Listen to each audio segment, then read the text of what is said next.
Halo semuanya, pada kesempatan kali ini, kami dari kelompok 2 akan membahas tentang mengelola kinerja karyawan serta retensi karyawan.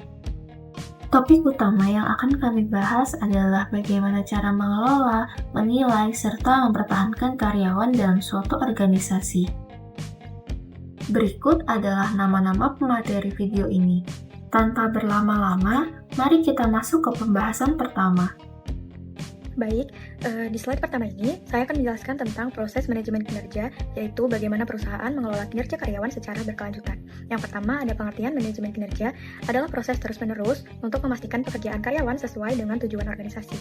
Manfaat dari manajemen kinerja itu diantaranya ada menghargai karyawan yang berprestasi, memperbaiki komunikasi antara atasan dan karyawan, serta mengetahui kelebihan dan kekurangan tim. Yang selanjutnya ada 6 langkah-langkah manajemen kinerja. Yang pertama, identifikasi hasil atau tujuan, yaitu menentukan apa yang ingin dicapai oleh suatu perusahaan. Yang kedua, pengembangan sasaran dan tindakan karyawan, yaitu menyusun tujuan yang dapat diukur dan sesuai dengan deskripsi pekerjaan karyawan.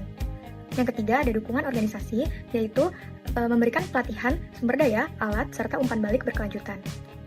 Yang keempat, ada evaluasi kinerja, yaitu diskusi formal antara manajer dan karyawan untuk membandingkan hasil aktual dengan target yang ditetapkan. Yang kelima, ada identifikasi perbaikan, yaitu menentukan apa yang bisa dilakukan karyawan untuk memanfaatkan kekuatan dan mengatasi kelemahan. Yang keenam, ada konsekuensi hasil kinerja, yaitu memberikan tindak lanjut berupa kenaikan gaji, bonus, atau rencana tindakan. Jadi, manajemen kinerja itu bukan hanya sekali jalan, tetapi proses yang terus berulang. Baik, di slide selanjutnya saya akan menjelaskan mengenai Purpose of Performance Management atau tujuan dari manajemen kinerja. Manajemen kinerja memiliki 3 tujuan utama. Yang pertama, ada tujuan strategis untuk memastikan kinerja karyawan sejalan dengan tujuan perusahaan. Kalau tidak sesuai, maka akan dilakukan perbaikan. Yang kedua, ada tujuan administratif, yaitu sebagai dasar pengambilan keputusan seperti gaji, bonus, promosi, atau bahkan PHK.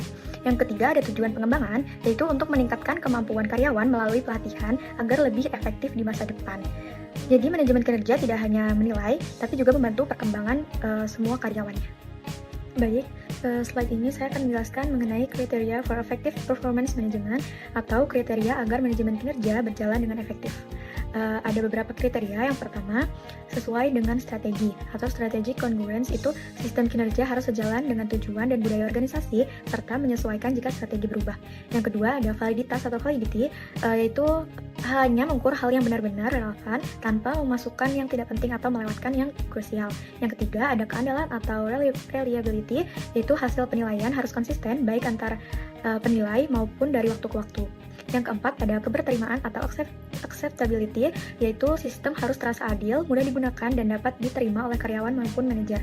Yang terakhir, ada umpan balik spesifik atau specific feedback, yaitu memberikan arahan yang jelas agar karyawan tahu apa yang diperbaiki dan bagaimana caranya. Jadi, kalau semua kriteria tadi bisa terpenuhi, maka sistem kinerja akan berjalan dengan baik dan adil. Sekian presentasi yang bisa saya sampaikan, selanjutnya akan disampaikan oleh rekan saya. Terima kasih. Baik, materi selanjutnya adalah Method for Measuring Performance, yaitu metode yang digunakan organisasi untuk menilai kontribusi dan kinerja karyawan. Salah satu pendekatan dalam metode ini adalah making comparison, yaitu penilaian yang dilakukan dengan membandingkan kinerja antar individu dalam satu kelompok. Dalam pendekatan ini, terdapat beberapa teknik. Yang pertama ada simple ranking, di mana karyawan diurutkan dari performa terbaik sampai terburuk. Kemudian forced distribution, yaitu metode yang membagi karyawan ke dalam kategori tertentu berdasarkan persentase yang sudah ditetapkan. Selain itu, ada paired comparison, yaitu membandingkan karyawan secara berpasangan untuk menentukan siapa yang memiliki kinerja lebih baik. Selain menggunakan perbandingan, terdapat juga pendekatan rating individual, yaitu metode penilaian berdasarkan standar tertentu, bukan membandingkan antar karyawan. Metode ini terdiri dari beberapa bentuk penilaian. Yang pertama ada rating attributes, digunakan untuk menilai atribut atau karakteristik kerja karyawan berdasarkan standar yang seragam.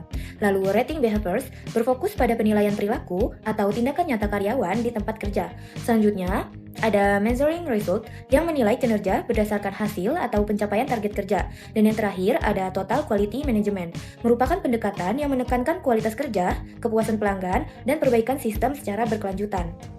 Kali ini saya akan membahas dari mana sih perusahaan bisa dapat informasi soal kinerja karyawannya.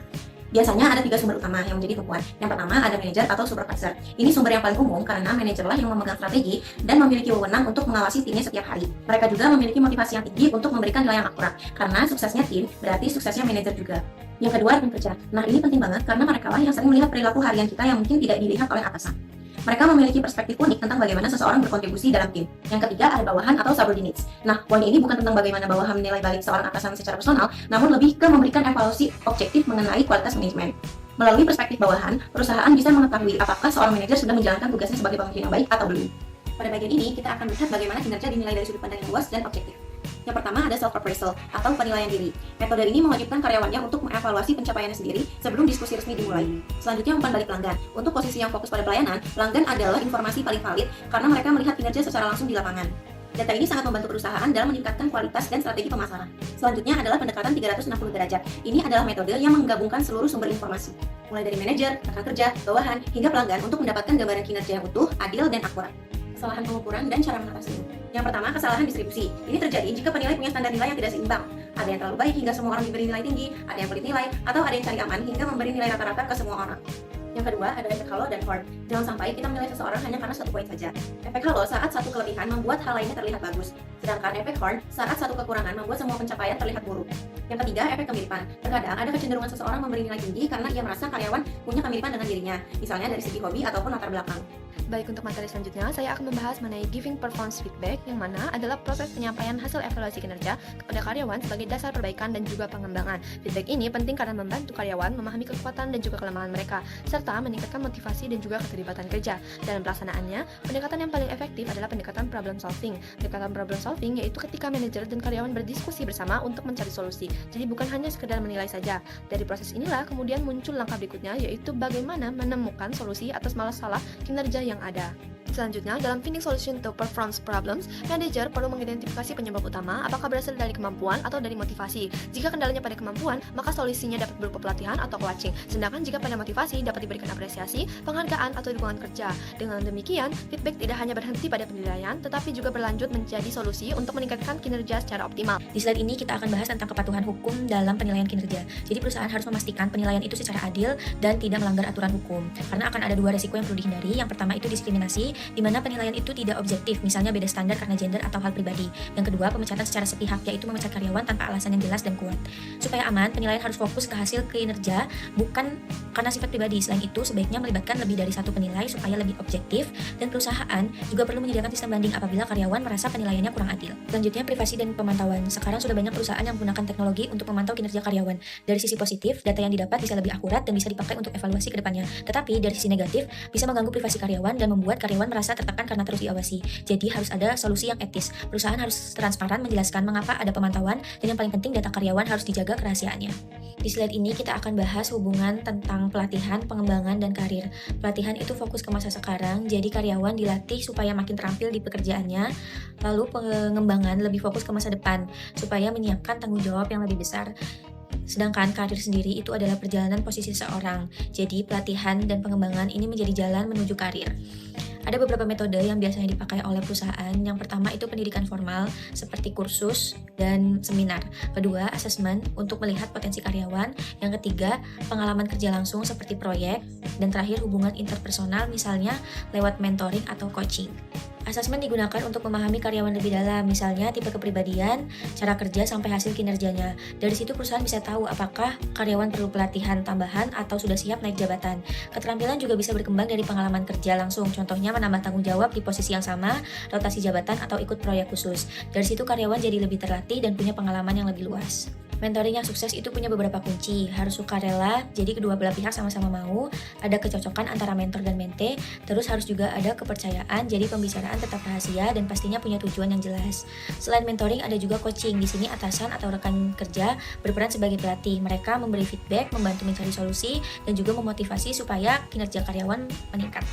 Ada beberapa langkah dalam manajemen karir, mulai dari penilaian diri. Jadi karyawan tahu kemampuan dan minatnya, lalu ada feedback dari perusahaan, setelah itu menetapkan tujuan karir, dan terakhir menyusun langkah nyata untuk mencapai tujuan tersebut.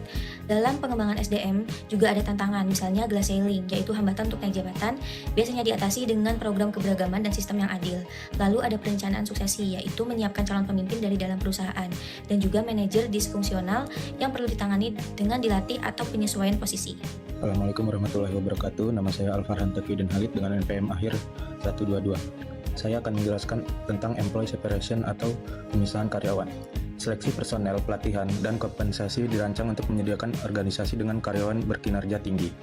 Namun dalam praktiknya, beberapa karyawan gagal memenuhi persyaratan atau melanggar kebijakan perusahaan. Ketika hal ini terjadi, pemisahan kerja tidak selalu dapat dihindari, tetapi organisasi perlu merespon dengan program disiplin. Disiplin sangat penting karena mengabaikan masalah kerja akan menciptakan lingkungan yang negatif bagi karyawan lain. Program disiplin harus memberikan kemungkinan bahwa seorang karyawan mungkin tidak akan memperbaiki diri dan pada akhirnya harus diberhentikan. Mengingat permasalahan yang diuraikan pada bagian sebelumnya, mudah dipahami mengapa organisasi harus mengembangkan pendekatan yang terstandarisasi dan sistematis terhadap disiplin dan pemutusan hubungan kerja. Keputusan-keputusan ini tidak boleh sepenuhnya diserahkan pada kebijaksanaan manajer atau supervisor individu. Kebijakan yang dapat menyebabkan pemisahan karyawan harus didasari pada prinsip keadilan dan hukum, serta memungkinkan berbagai cara melakukan intervensi. Lalu yang kedua ada prinsip-prinsip kedisiplinan. Sensitivitas sistem untuk mendisiplinkan dan kemungkinan memberhentikan karyawan sangat jelas, sehingga sangat penting bahwa sistem tersebut dipandang adil. Karyawan membentuk kesimpulan tentang keadilan sistem berdasarkan hasil dari sistem tersebut, prosedur-prosedur yang digunakan, dan cara manajer memperlakukan karyawan saat menjalankan prosedur tersebut. Keadilan hasil berkaitan dengan tujuan akhir dari proses disiplin, sedangkan keadilan prosedural dan interaksional berfokus pada cara untuk mencapai tujuan tersebut. Tidak hanya perilaku etis yang sesuai dengan prinsip-prinsip ini, tetapi penelitian juga mengaitkan dengan dua kategori terakhir dari keadilan dengan kepuasan produktivitas karyawan. Dalam mempertimbangkan prinsip-prinsip ini, perlu diingat bahwa setiap individu berbeda dalam beberapa kuat mereka berinteraksi terhadap ketidakadilan yang dirasakan. Materi selanjutnya adalah employee engagement atau keterlibatan karyawan. Keterlibatan karyawan adalah tingkat sejauh mana karyawan terlibat penuh terhadap pekerjaannya dan memiliki komitmen terhadap organisasi. Karyawan yang memiliki keterlibatan tinggi akan memberikan keunggulan kompetitif bagi perusahaan, dapat berupa peningkatan produktivitas, layanan yang lebih baik, dan rendahnya tingkat turnover. Lalu job withdrawal atau penarikan diri dari pekerjaan. Ini terjadi ketika karyawan merasa tidak puas akan pekerjaannya. Yang pertama adalah job dissatisfaction atau ketidakpuasan kerja. Terdapat beberapa kategori seperti yang pertama, ciri pribadi. Ini ketika individu dengan stabilitas emosional yang rendah. Lalu berdasarkan tugas dan peran. Ini ketika karyawan merasa pekerjaannya terlalu membosankan. Lalu yang ketiga ada atasan dan rekan kerja. Ini ketika terjadi hubungan yang buruk dengan atasan atau perilaku tidak sopan lainnya. Yang terakhir adalah gaji dan tunjangan, yang merupakan sumber keamanan finansial dan indikator dari status sosial. Yang kedua adalah behavior change atau perubahan perilaku. Ini terjadi ketika karyawan mengubah kondisi yang tidak menyenangkan melalui konfrontasi, keluhan, atau tindakan ekstrim seperti melapor ke media dan gugatan umum. Yang ketiga adalah physical job withdrawal atau penarikan diri secara fisik. Ini meliputi tindakan datang terlambat, sering absen, meminta pindah tugas, bahkan resign. Sehingga organisasi perlu memperhatikan tingkat pergantian karyawan secara keseluruhan, serta sifat pergantian tersebut dalam hal siapa yang tetap tinggal dan siapa yang pergi. Yang keempat adalah psychological withdrawal atau penarikan diri secara psikologis. Seorang karyawan, terutama yang tidak puas terhadap pekerjaan itu sendiri, mungkin akan menunjukkan keterlibatan kerja yang rendah. Karyawan tetap hadir secara fisik, namun pikiran mereka tidak sedang di tempat kerja. Hal ini ditandai ketika karyawan tidak lagi merasa bahwa pekerjaan itu penting bagi identitas diri, dan karyawan tersebut memiliki komitmen yang rendah terhadap organisasi. Kesimpulan dari materi ini ialah bahwa kepuasan kerjaan dapat mempengaruhi produktivitas, kinerja, dan kesejahteraan karyawan. Secara keseluruhan, ketika karyawan merasa puas dengan pekerjaannya, mereka cenderung lebih motivasi, lebih produktif, dan memiliki tingkat turnover yang lebih rendah. Oleh karena itu, perusahaan harus memperhatikan faktor-faktor yang mempengaruhi job satisfaction untuk meningkatkan kinerja dan kesejahteraan karyawan.